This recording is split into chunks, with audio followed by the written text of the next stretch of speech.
সোমবার পণ্ডিত ঈশ্বরচন্দ্র বিদ্যাসাগরের 133তম মৃত্যুবার্ষিকী পালিত হলো অভিনব পায়ে।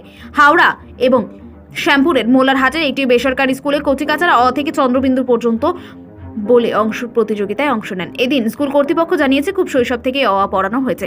ঈশ্বরচন্দ্র বিদ্যাসাগরের সৃষ্টি অ ক খ বিগত বছরগুলির পর ছাত্রছাত্রীরা কেমন মনে রেখেছে তা ঝালাই করার জন্য এই উদ্যোগ নেওয়া হয়েছে। প্রসঙ্গত, অনেক শিক্ষিত মানুষকে জিজ্ঞেস করলে দেখা যাবে অ থেকে চন্দ্রবিন্দু পর্যন্ত তারা সঠিকভাবে বলতে পারছে না। এই প্রচেষ্টাকে অভিনব বলে জানিয়েছে অভিভাবক থেকে সকলেই। ঈশ্বরচন্দ্র বিদ্যাসাগরের অ আকে কখনো দিয়ে বিদ্যা শিক্ষা শুরু আর তা যাবজ্জীবন মনে থাকবে না, তাই কখনো হয় এই উদ্যোগে তা নেওয়া হয়।